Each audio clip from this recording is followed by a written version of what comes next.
Upside down. Oh, you saw that one coming. Ooh, Right into cameraman, Jackie. what are you doing, brother? And he bumped Jackie. Jackie didn't give a shit. He just got right back up. We haven't spent a lot of time talking about Jackie. What fun Jackie memories can you share with us, Tony? I can share probably not many because it would get me in trouble too. Okay, got it. Uh, Y'all had fun. Yeah. We did. Jackie and I traveled some. We during the Great American Bash, we traveled some.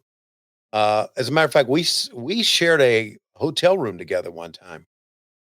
And here's what I can tell you about Jackie sharing a hotel room.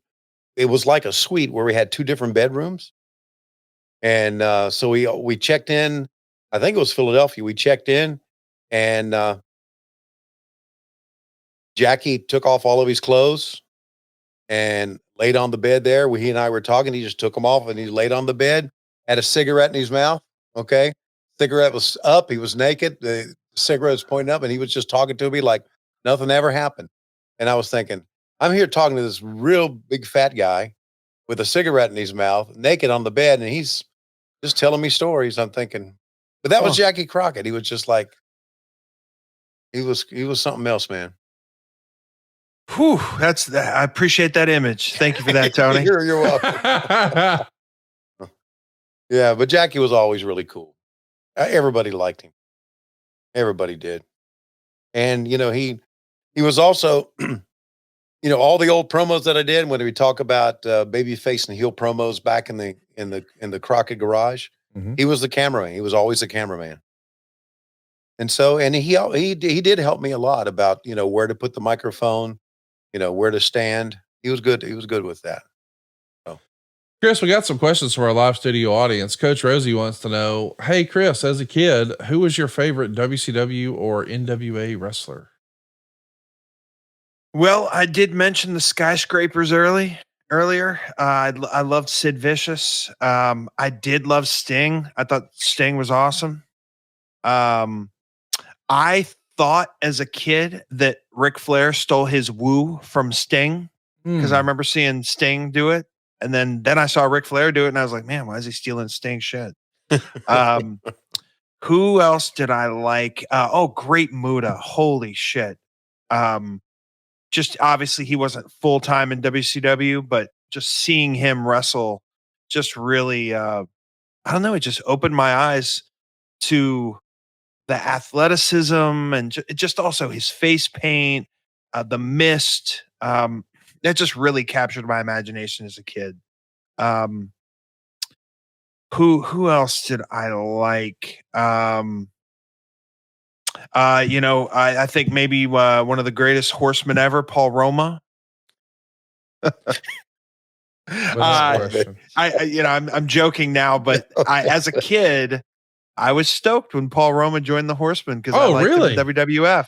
I thought I didn't know what a push was, but in my head, I'm like, he's finally going to get what he deserves. This guy's awesome. He just looked great, was a great enhancement guy, would win every so often. And like I said, it's that sports analogy where you pick someone and you kind of follow them and you're like, maybe the analogy is more like, you watch a college sport and you see someone as a freshman and you're like, they've got potential. And then, junior, senior year, they become an All-American. You feel like, I had a lot of people that I picked that did not amount to much, but Paul Roma was definitely one of them where I thought, oh man, this is great. Yeah. And it was not. That's something I never thought about. Kids who watch the WWE and Paul Roma shows up and big deal. Yeah.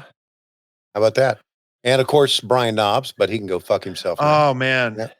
I've got a SAG story too. Oh yeah. Let's hear it. You want to hear a SAG story? It's very different than the Knobbs story. It's similar, but different. As a child, my mother would get tickets to the WWF shows at Hera Arena. I grew up in Dayton, Ohio. So as you know, they would at intermission, they would be like, all right, tickets on sale for March 15th. And, I'd be like, mom, whatever. Right. So once we realized that was kind of the deal, my mom would kind of wait till intermission was getting ready to start and she'd go and there were a couple times we had front row seats to like some house shows at Hera. So one of them, I'm front row, and I'm just like, wow, this is like the coolest shit ever. It is just when you're a kid and you've been to wrestling shows, a handful of them, and now you're front row. It is just, it's just a real rush. Right. And I try to keep that in mind now when I see kids in the front row, especially on independent shows when you're so close. Like, just wow, look at all the bullshit that we get caught up in and this and that and the other or whatever. Like, just look into that kid's eyes, man. This is magic right now. Right. So I'm sitting there front row and I'm kind of participating. You go to the rail and you put your hand out and you're like, oh, and he didn't touch my hand. Damn it. Like that's such a big deal. And then, as the matches go on, you're cheering, you're booing, and the Nasty Boys are directly in front of me. And I don't know what I said, but I got the gumption under me to go, hey, you suck, right? And Jerry Saggs is 10 feet from me. He turns around and he looks at me and he says, fuck you. I love that so much. I was like, like, is he allowed to say, I was terrified, because everybody in the crowd is looking at him and he's cursing me. I'm like, oh my God. I'm like, yeah, shit my little pants, man. But it's funny. Brian Knobbs did the same thing, but he did it in an unprofessional way. Damn right he did. And that reminds me, we went to the Roanoke Civic Center. We would always want to set where the bad guys came out, not necessarily front row, but right there on the rail where the bad guys came out. Okay. And we would boo the hell out of the bad guys. And they had a triple main event. And I cannot remember who we were booing that night, but we were booing the hell out of people. And then Angelo Mosca walks out and is so fucking intimidating looking and big. We all went, not going to boo him. Just sit in your seats. Maybe he'll get by us. Hope he doesn't look our way. He just Tony, the shit out of us. Have you ever seen that clip of Mosca from some sort of a Canadian Football Hall of Fame thing, and he gets into it with another guy? Yeah, he gets into it with Joe Kapp, the former Minnesota Vikings quarterback. Oh my God. It's something else. What is going on? Yes. I apologize. I just Bobby Heenan told me that Angelo Mosca was one of the biggest knuckleheads ever.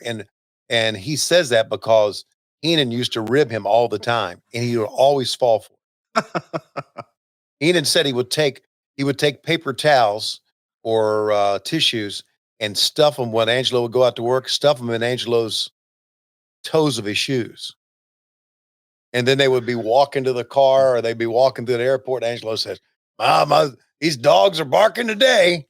And he just laughed like hell. Oh my gosh. That's a special type of something to not realize there's fucking paper towels in your shoes.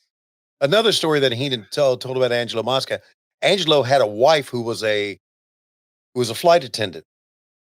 So Angelo always was able to travel for free. And he was up at the counter and he was trying to explain to the lady at the airline counter, I'm Angelo Mosca. My wife is, let's think of a name here, Teresa. I can get on this flight. I don't have my ID with me. And this was back in the days where I guess you could bullshit your way through. But my name is Angelo Mosca. And Heenan heard that. And Heenan walked up and said, hey, Phil, you ready to go? And Angelo turned to Heenan, looked, and Heenan went, oh, you're trying to do that gimmick again. I'm sorry. And he walked away. And he couldn't get on the flight because of Heenan. He fucked with Angelo all the time. In all fairness, he should have brought his fucking ID. Yes, exactly.